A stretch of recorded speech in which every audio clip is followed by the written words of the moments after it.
Hello दोस्तों, सिंधी खादों पर एक और डिलीशियस रेसिपी लेकर आई हूँ आज मैं आपके लिए, जो कि है ड्रमस्टिक पटैटो करी, यानी कि सिंगियो पटाटा रस में। तो बहुत ही जल्दी और बहुत ही इजीली बनने वाली ये रेसिपी सच में बहुत स्वादिष्ट होती है। तो चलिए देखते हैं इसे कैसे बनाना है। उससे पहले मैं आपको याद करा दूं कि अगर आप मेरे चैनल पर न्यू हैं तो प्लीज़ एक लाइक और सब्सक्राइब तो बनता है। तो चैनल को सब्सक्राइब करना बिल्कुल मत भूलिए और बेल आइकन को भी ज़रूर दबाइए।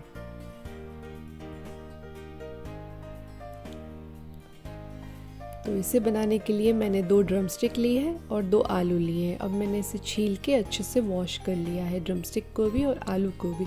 आलू के मैंने इस तरह से बड़े बड़े पीसेस कर लिए हैं। साथ ही ग्रेवी के लिए मैंने लिए हैं 3 बड़े टमाटर, इसकी मैं प्योरे बना दूंगी। तो ये हमारी प्योरी रेडी है। अब हम एक कुकर में 2 चम्मच जितना तेल गरम कर लेंगे और तेल जब गरम हो जाए तो हम उसमें 1 चम्मच जीरा डालेंगे। और जीरा जब चटकने लगेगा तो हम इसमें 1/4 चम्मच जितनी हींग डालेंगे और टमाटर की प्योरी भी इसमें ऐड कर लेंगे। साथ ही हमारे मसाले, नमक, हल्दी, मिर्ची, धनिया पाउडर, ये सब हम इसमें ऐड करके हमें इसे अच्छे से मिक्स कर लेना है। सारे मसाले अच्छे से मिक्स हो जाने चाहिए। अब हम इसमें कटे हुए ड्रमस्टिक और आलू भी ऐड कर लेंगे और हमें इसे अच्छे से मसालों के साथ पकाना है। तो आलू और ड्रमस्टिक टमाटो में ऐड कर लेंगे और हम इसे ढक कर पकाएंगे। हमें प्रेशर कुक फ़िलहाल नहीं करना है, तो सिर्फ हम इसे ढक देंगे थोड़ी देर के लिए, जब तक कि ये मसाले ड्रमस्टिक और आलू में अच्छे से मिक्स हो जाए, और फिर उसके बाद हम उसे प्रेशर कुक करेंगे। तो फ़िलहाल हम इसे कुछ देर के लिए ढक देते हैं।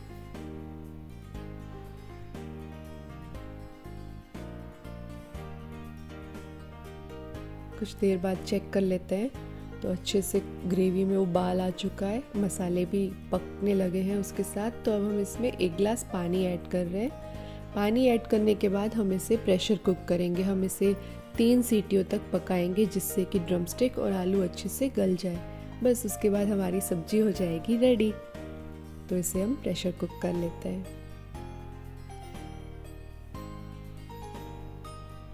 चलिए चेक करते हैं 3 सीटी के बाद सब्जी रेडी है कि नहीं। हाँ, ये देखिए ड्रमस्टिक अच्छे से गल चुकी है और आलू भी पक चुके हैं, यानी सब्जी बिल्कुल तैयार है। तो अब हम इसे थोड़ा सा गार्निश कर लेते हैं हरे धनिए के साथ और फिर हम इसे गर्मा गर्म सर्व कर लेते हैं। इस सब्जी को यूजुअली खाया जाता है जीरा राइस के साथ, बहुत ही अच्छा कॉम्बिनेशन लगता है। तो आप भी इसे ज़रूर बनाइए और हमें बताइएगा कि इतने कम इंग्रेडिएंट्स में, इतने कम टाइम में, इतना जल्दी और इतना इजीली रेडी होने वाली ये सब्जी आपको कैसी लगी।